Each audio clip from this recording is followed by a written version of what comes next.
वैसे तो आज नए साल का मौका है, मुबारकबाद से शुरुआत करनी चाहिए, लेकिन किस मुंह से मुबारकबाद कह दूं जब देश में इतना कुछ हो रहा है। गोदी मीडिया के मुंह पर एक ऐसी पट्टी पड़ी हुई है, एक ऐसी टेप चिपकी हुई है कि कुछ बोलने के लिए, कुछ कहने के लिए तैयार नहीं है। और मैं आपको अंदर की पूरी खबर, बीएचयू कांड की अंदर की पूरी खबर परत दर परत मैं आपको बताने वाला हूं, और हिला करके रख देती है खबर। 5 दिन के अंदर अंदर पता चल गया था सीसीटीवी फुटेज से, लेकिन गिरफ्तारी होने में 2 महीने लग गए। और गिरफ्तारी भी छोड़िए साहब, बाकायदा उन लड़कों ने अब स्वीकार किया है, कबूल किया है कि हां, हम लगातार इसी तरह से लड़कियों के ऊपर फब्तियां कसते थे, इसी तरह से बीएचयू के अंदर जाते थे, और हमें लगा कि ये लड़की भी ऐसी चुप हो जाएगी, ये लड़की भी चुपचाप अपने हॉस्टल के अंदर चली जाएगी, इतना बड़ा कोई मामला बनेगा नहीं, इतना बड़ा कोई ब्लंडर बनेगा नहीं। और ये लड़के तो बाकायदा, ये भाजपाई आईटी सेल के गुर्गे, ये बाकायदा वहां पर इस कांड को, इस घटना को अंजाम देने के बाद मध्य प्रदेश चले गए और मध्य प्रदेश में बीजेपी को जिताने का काम किया। सोचिए, आज जो मध्य प्रदेश की सरकार आज खड़ी है, उसमें भी कहीं ना कहीं इन लोगों का हाथ है। ऐसे दरिंदों का हाथ किसी सरकार में हो, क्या किस काम की सरकार है। और वो सरकार बचाती रही, और आगे मैं आपको सिलसिलेवार तरीके से बाकायदा पॉइंट दर पॉइंट आपको बताऊंगा, आप देखिएगा, हैरान रह जाएंगे। इन लड़कों को नई जिम्मेदारी मिल गई थी, ये मध्य प्रदेश जाते हैं और इन लड़कों को फिर नई जिम्मेदारी मिल गई थी, और इन लड़कों को लगा कि अब कुछ नहीं होगा, अब कुछ नहीं होगा, अब तो जो है वो पार्टी ने मामला संभाल दिया है, लग रहा है बात जो है वो निकल गई है और अब कोई दिक्कत नहीं। एक एक करके जो है आप सुनेंगे तो आप हैरान रह जाएंगे। बाकायदा 300 के करीब सीसीटीवी कैमरे वो खंगाले गए, और इस बात को मैं लगातार कह रहा था कि बीएचयू के अंदर सीसीटीवी कैमरे लगे हुए हैं, तो क्यों नहीं बीएचयू के सीसीटीवी कैमरे को खंगाला गया। लेकिन बीएचयू के सीसीटीवी कैमरे खंगाले भी गए, और बीएचयू के सीसीटीवी कैमरे से जो फुटेज मिली, वो फुटेज उस बच्ची को, उस लड़की को दिखाई गई, और उसने इस बात पर मोहर लगाई कि हां, यही वो दरिंदे थे जिन्होंने मेरे साथ में यह हरकत की। बताइए आप इसको क्या कहें। लेकिन किसी मीडिया चैनल में बोलने की हिम्मत नहीं है। और ये तस्वीरें आप देखिए, ये तस्वीरें आप देखिए, ये दरिंदे अभी भी अपने पैरों पर सही सलामत चल रहे हैं। अगर कोई और होता तो उनके टांगों में, दोनों टांगों में गोलियां लगी हुई होती, लेकिन ये दरिंदे देखिए सही सलामत चल रहे हैं। हो सकता है कि ये जब जेल से बाहर निकले तो इनका स्वागत होगा, इनको विधायक की टिकट मिल जाए, सांसदी की टिकट भी दे सकते हैं मोदी जी, क्योंकि मोदी जी का संसदीय क्षेत्र है साहब। जिताने का काम किया इन्होंने मध्य प्रदेश में बीजेपी को जाकर के, लेकिन किसी चैनल वाले ने जाकर के वहां पर ग्राउंड रिपोर्टिंग नहीं की है।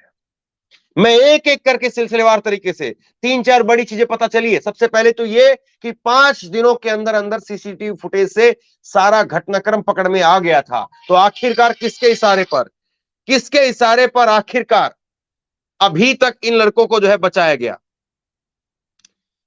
ये इन लड़कों को कैसे बचाया गया, पहली बात ये, सबसे पहली बड़ी बात ये कि इन लड़कों को जो है वो कैसे बचाया गया।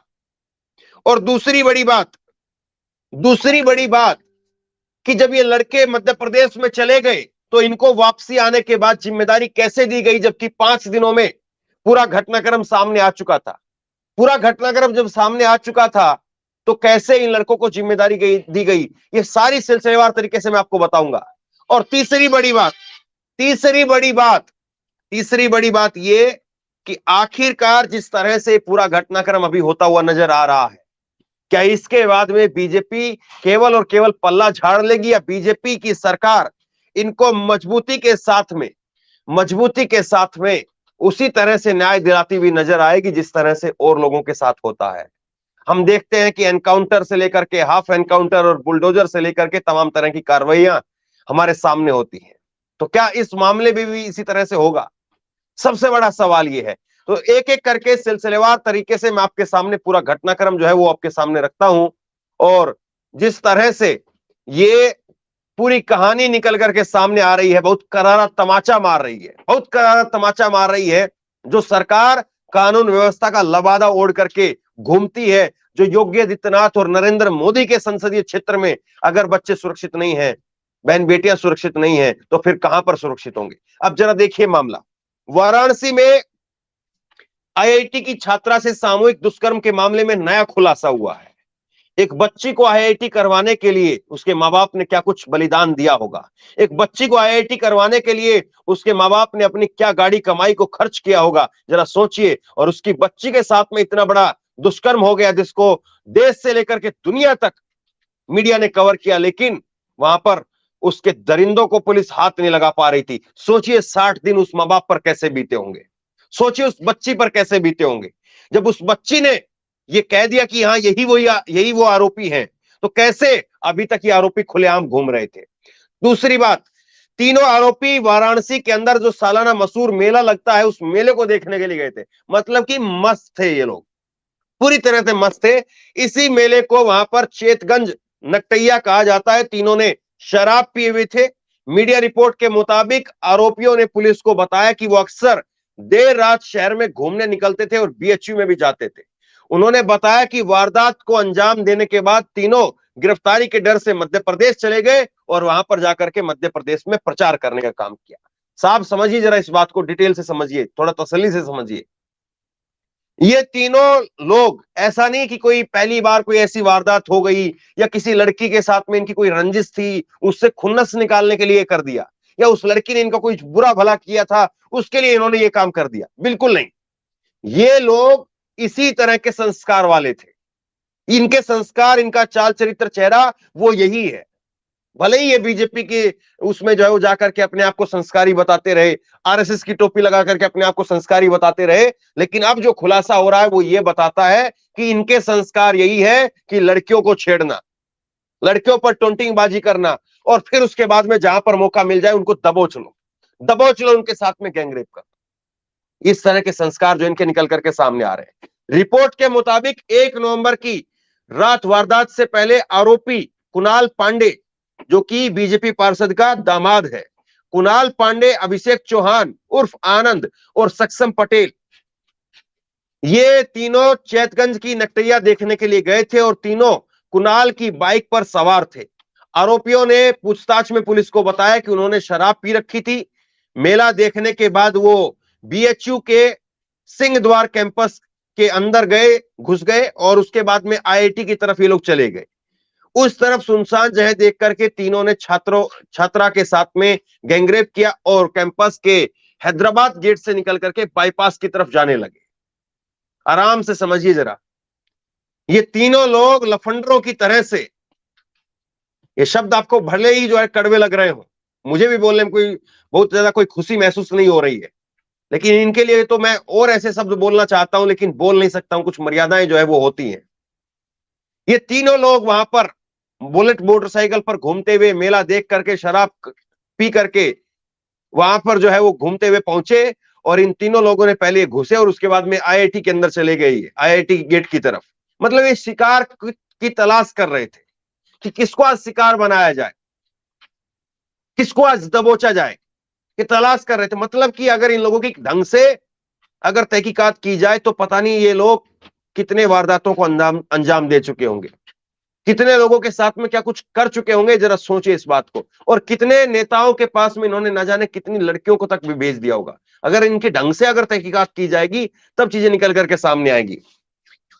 करीब आधा घंटे वो इसी तरफ रहे, आधा घंटा जो है वो इसी तरफ रहते हैं, और उसके बाद में जब इस पूरे मामले में जरा पिछली एक बार फिर से दिखाइए आप, तो ये लोग जो है वहां पर शिकारियों की तरह से घुसते हैं, शिकारियों की तरह से जो है वो वहां पर जो अपने घरों से ये सोच करके माँ बाप अपने बच्चियों को भेजते हैं कि कम से कम नरेंद्र मोदी का संसदीय क्षेत्र है, वहां पर तो हमारी बच्चियों के साथ में कोई कुछ गलत नहीं करेगा। तो ये लोग जो हैं करीब आधा घंटा तक वो इसी तरफ रहे, और उसके बाद में कुणाल ने सक्षम और अभिषेक दोनों को घर पर छोड़ा, और उसके बाद में रात 2:30 बजे कुणाल अपने घर पर पहुंच गया। जो बीजेपी पार्षद का दामाद है, वो दामाद, बीजेपी पार्षद का दामाद कुणाल, वो सक्षम को और अभिषेक को, दोनों को उनके घरों पर, अलग अलग घरों पर जाकर के छोड़ता है और उसके बाद में रात को 2:30 बजे जो है वो कुणाल फिर अपने घर पर चला जाता है। मतलब कि इतना तगड़ा इन लोगों का सैर सपाटा चल रहा था, इन लोगों को तो इस बात का कोई अंदाजा भी नहीं होगा, क्योंकि जिनकी रूटीन का काम है उनके लिए क्या बड़ी दिक्कत है। ये तो जैसे आ जाते ना आदमी नौकरी करके और फिर उसके बाद में कि चलो भाई मोहन मुझे अपने घर छोड़ देना, मैं तुम्हारी बाइक में पेट्रोल डलवा दूंगा, महंगाई ज्यादा है, दोनों मोटरसाइकिल नहीं लेकर के चलेंगे, 15 दिन तुम लेकर के चलना, 15 दिन मैं लेकर के चलूंगा। तो जैसे एक आम आदमी करता है वैसे ही ये लोग जो है वो रूटीन का काम कर रहे थे साहब। छात्रा के साथ में गैंगरेप की घटना को लेकर के अगले दिन से बीएचयू के छात्रों ने आंदोलन शुरू कर दिया। आरोपियों ने पूछताछ में बताया कि वारदात को अंजाम देने के बाद जब अगले दिन 2 नवंबर और फिर 3 नवंबर की रात को आंदोलन खड़ा हुआ तो वो डर गए और शहर छोड़ करके मध्य प्रदेश चले गए और वहां पर चल रहे विधानसभा चुनाव में प्रचार में शामिल हो गए। देखिए साहब, पहले मेले में हुड़दंगबाजी करके, मेले में शराब पी करके और जिस तरह से शातिर अपराधी होते हैं, वो शातिर अपराधियों की तरह से ये किसी को दबोचने के लिए निकल गए। फिर वहां पर एक लड़की को दबोचते हैं, दबोच करके अपने घर निकल गए, अपने अपने साथियों को छोड़ करके, चलो ठीक है कल फिर किसी को दबोचेंगे। पता नहीं इन्होंने क्या क्या किया होगा। फिर उसके बाद में जब छात्रों ने वहां पर मोर्चा संभाला और छात्रों ने डट करके इनके खिलाफ मोर्चा खोल दिया, तब जाकर के इनके हाथ पांव फूलने शुरू हुए और तब जाकर के इनको लगा कि अब की बार तो बवाल हो गया है, अब की बार तो फंस गए हैं। और इसके बाद में इन्होंने सीधा टिकट पकड़ लिया मध्य प्रदेश का कि वहां पर चुनाव चल रहे हैं, अपनी पार्टी है, अपनी पार्टी की सरकार है, चलो वहां पर चुनाव में चलते, चुनाव में प्रचार करेंगे। चुनाव प्रचार में चले गए। आरोपियों ने यह भी बताया कि मध्य प्रदेश में मतदान वाले दिन यानी 17 नवंबर से पहले वो तीनों वापस आ गए और गुपचुप तरीके से रहने लगे, क्योंकि फिर उसके बाद में राजस्थान में जाते तो वहां पर कांग्रेस की सरकार थी, तो डर रहा होगा कि कहीं पर कांग्रेस की सरकार है, पता नहीं क्या हो जाए। इसी तरह से एलविस यादव को भी कांग्रेस की सरकार में वहां पर एक बार दबोचा गया था और वो भी उत्तर प्रदेश का ही मामला था। और अब सोचिए कहां पर है वो मामला, कोई सुनाई देती है क्या? वो एलविस यादव के पास में क्या क्या जो है बरामदगी हुई थी, किस तरह से खबर बनी थी, लेकिन उसके बाद में क्या हुआ, जिस अधिकारी ने वहां पर एफआईआर की तो उसका तबादला हो गया, इस तरह की खबरें निकल करके सामने आई। खैर अब आगे देखिए, इसमें ये तीनों जो है वो मतदान वाले दिन मध्य प्रदेश से वापस आ गए और गुपचुप तरीके से रहने लगे। पुलिस के मुताबिक कुणाल पांडे शादीशुदा है। देखिए साहब कितने आरामी लोग हैं ये, शादीशुदा है और एक बीजेपी पार्षद का दामाद है, जबकि कुणाल के मोहल्ले वाले बताते हैं कि उसने इंजीनियरिंग की पढ़ाई की है। मतलब कि पूरे रसूख वाले परिवार के थे ये लोग, और किसी ऐसा नहीं कि किसी लड़की के साथ में इनकी कोई रंजिश थी उसके लिए इन्होंने जो है ऐसे कर दिया, हालांकि उसमें भी कोई गुंजाइश नहीं हो सकती, उसमें भी कोई माफी नहीं हो सकती। लेकिन देख लीजिए अब इसके बाद में जब मामला जो है तहकीकात आगे बढ़ी तो उसमें क्या कुछ निकल करके आया है वो जरा देखिए। पुलिस जो है, दिखाइए आगे दिखाइए। इसके बाद में जब ये तहकीकात शुरू हुई, जब छात्रों ने वहां पर मोर्चा संभाल लिया, तो पुलिस ने फिर आगे बताया कि जब इनको पकड़ा गया कल रात को तो इन्होंने अपना आरोप जो है कबूल कर लिया है। इन्होंने बताया कि सड़क पर दिखने वाली लड़कियों के ऊपर हम फब्तियां कसते थे और अक्सर हम बीएचयू कैंपस में जाया करते थे। मतलब कि इन लोगों के लिए रूटीन का काम था। ऊपर जो है मोदी जी की सरकार, तो मोदी जी के साथ में हमारे ताल्लुकात है, हमारे फोटो है। नीचे जो है योगी की सरकार, योगी के साथ में हमारे फोटो है। इस तरह से ये लोग अपने बताते होंगे साहब। तो ऐसे लोगों पर कौन हाथ डाल सकता होगा जो ये बताते होंगे कि मोदी जी के साथ में तो हमारा 1-to-1 है, योगी जी के साथ में तो हमारा 1-to-1 है, कि हम जब चाहेंगे योगी जी को फोन कर लेंगे, मोदी जी को फोन कर लेंगे। उनकी फोटो जो है जेब में लेकर के घूमते हैं लोग। तो अब जो है पुलिस ने बताया कि इन लोगों ने कबूल कर लिया है कि हाँ, अब देखिए ये मामला बिल्कुल साफ हो गया है कि कहीं से ऐसा नहीं है कि इन लोगों को जो है वो जबरदस्ती किसी ने फंसा दिया हो या ये जबरदस्ती फंस गए हो। ये लोग खुद कबूल कर रहे हैं कि हाँ साहब हमने ये किया है और हम अक्सर ऐसा करते थे। उन्होंने ये नहीं सोचा था कि मामला इतना तुल पकड़ लेगा। उनको लगा कि छात्रा डर से किसी को कुछ नहीं बताएगी और चुपचाप अपने हॉस्टल में चली जाएगी, और इसीलिए ये वीडियो बना करके रखते थे। अब बताइए बहन बेटी जो है वो कैसे हिम्मत करेगी कि उसकी पूरे नग्न करके वीडियो किसी ने बनाई है, उसके साथ में गलत हरकत भी की है, तो उसको तो इसी बात का डर रहेगा कि साहब मेरी वीडियो जो है बाहर ना आ जाए कहीं पर। और सोचिए कितनी आज के समाज में कितनी जो है नफरत भर गई है। भले ही जो है उस बच्चे के साथ में कितना बुरा हुआ है, लेकिन वो लोग चटकारे ले लेकर के उसको शेयर करते। और फिर इसके बाद में मीडिया रिपोर्ट के मुताबिक आप जरा समझिए, मीडिया रिपोर्ट के मुताबिक 300 सीसीटीवी कैमरे खंगालने के बाद तीनों आरोपियों को 4 नवंबर को पहचान लिया गया था। 1 नवंबर को घटना होती है, 4 नवंबर को इनको पहचान लिया गया था। तीनों वारदात के बाद में हैदराबाद गेट से बाईपास की तरफ भागे थे। उधर रेड लाइट अच्छी न होने के कारण पुलिस ने सीसीटीवी से कोई खास सुराग नहीं मिला। अब आगे दिखाऊंगा मैं आपको, दूसरी सीसीटीवी जब पुलिस खंगालती है तो वहां पर जो है वो पुलिस को सुराग मिल जाता है। लेकिन 300 सीसीटीवी कैमरे वो खंगाले और 4 नवंबर को ही आरोपियों को उस छात्रा ने पहचान लिया था, उस लड़की ने पहचान लिया था। फिर पुलिस ने 1 नवंबर की रात से और 1 बजे के बाद में सिंह द्वार से घुसने वाले बाइक सवारों की 3 लड़कों की फुटेज को खंगालना शुरू किया। फिर पुलिस को सिगारा के city command and control centre की मदद से एक बुलेट बाइक पर सवार 3 लोगों की धुंधली फुटेज मिली। इसी के सहारे पुलिस आगे इलाके की फुटेज देखी और चेतगंज इलाके में तीनों की साफ फुटेज देखने को मिल गई। पीड़ित छात्रा को जब फुटेज दिखाई तो उसने तीनों को पहचान लिया। गिरफ्तारी के बाद में बीजेपी ने तीनों को निकाल दिया। बीजेपी ने बस इतना भर किया है कि पार्टी से निष्कासित किया है। हालांकि ऐसे कितने पार्टी से निष्कासित किए हुए नेताओं को जो है वापस ले लिया गया। हाँ, कितने नेताओं के नाम मैं फेरिस्त आपको गिनाऊंगा। याद करिए वो हैदराबाद से टी राजा सिंह, उसको भी निष्कासित किया गया था। पैगंबर साहब के साथ में बारे में क्या क्या बोला था, लेकिन चुनाव से पहले न केवल उसको वापस ले लिया और बल्कि उसको टिकट भी दे दिया। तो ये देखिए सक्षम और अभिषेक, उसके घर के बाहर बीजेपी वाले जो नेम प्लेट लगे थे 21 दिसंबर की रात को, मतलब जब उनकी गिरफ्तारी हुई है तब उनको हटा लिया गया। स्थानीय लोगों का कहना है कि दोनों के घर वालों ने पार्टी के नेताओं के दबाव में प्लेट हटाई है। तो पार्टी ने कहा होगा कि अभी थोड़ी फजीयत हो रही है, हटा लो प्लेट, बाद में विधायक वाली नेम प्लेट लगा लेना, तुम अंदर जाओ आराम से। सोच करके देखिए, जिनके घरों पर नेम प्लेट लगी हुई थी, जो 1 तारीख को वहां पर घटना को अंजाम देते हैं, 4 तारीख को वो लड़की पहचान लेती है और उसके बाद में मध्य प्रदेश चले जाते हैं। और ये डबल इंजन की सरकारें काम कर रही है। वहां पर भी डबल इंजन की सरकार थी, मध्य प्रदेश में भी उत्तर प्रदेश में भी डबल इंजन की सरकार है। लेकिन इन पर ना कोई बुलडोजर की बात कर रहा है, ना इनको कोई जो है वो बात कर रहा है कि साहब देखिए जिस तरह से उत्तर प्रदेश में होता हुआ आया है हाफ एनकाउंटर फुल एनकाउंटर, उस तरह की बात नहीं हो रही है। और जरा सोचिए, ये लड़के जब ये पकड़ करके इनको ले जाया जा रहा है, तो अभी अगर ये कांग्रेस पार्टी के होते या किसी और पार्टी के होते तो अभी तक तो बीजेपी वाले जो हैं, बीजेपी के जो नेता, वो आ करके वहां पर इनके मुंह पर कालक पूछ जाते, इनको पीटने का काम करते वहां पर, और पुलिस इनको पिटवाती फिर वहां पर कि ठीक है पीटो इनको। तो ये सारी चीजें निकल करके सामने आ रही है और ये सारी चीजें बता रही है कि साहब देखिए किस बड़े लेवल पर जो है इनको बचाने का काम किया गया है।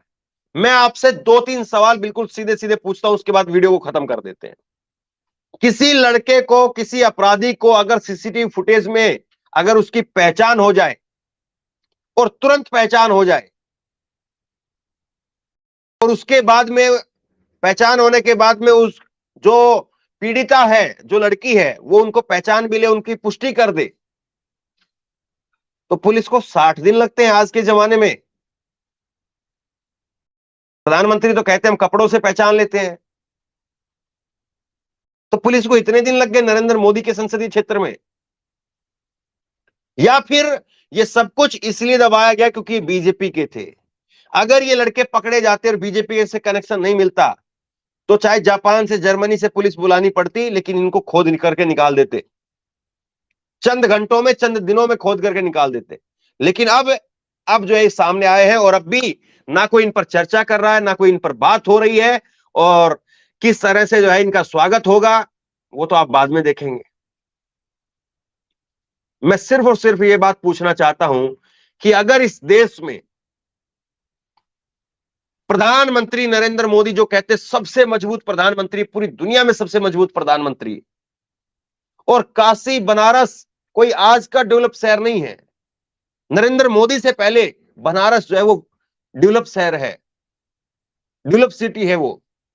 वो पहले से ही जो है वो वहां पर विकास के कार्य होते रहे, विकास के काम होते रहे। बड़ा शहर है, बड़ा नाम है बनारस का पहले से ही। और उसके बाद नरेंद्र मोदी ने जो जाकर के वहां पर जलवे खेरे हैं, नरेंद्र मोदी तो वहां पर डबल 2 बार जीत करके आए हैं, और ऊपर से योगी आदित्यनाथ की सरकार है।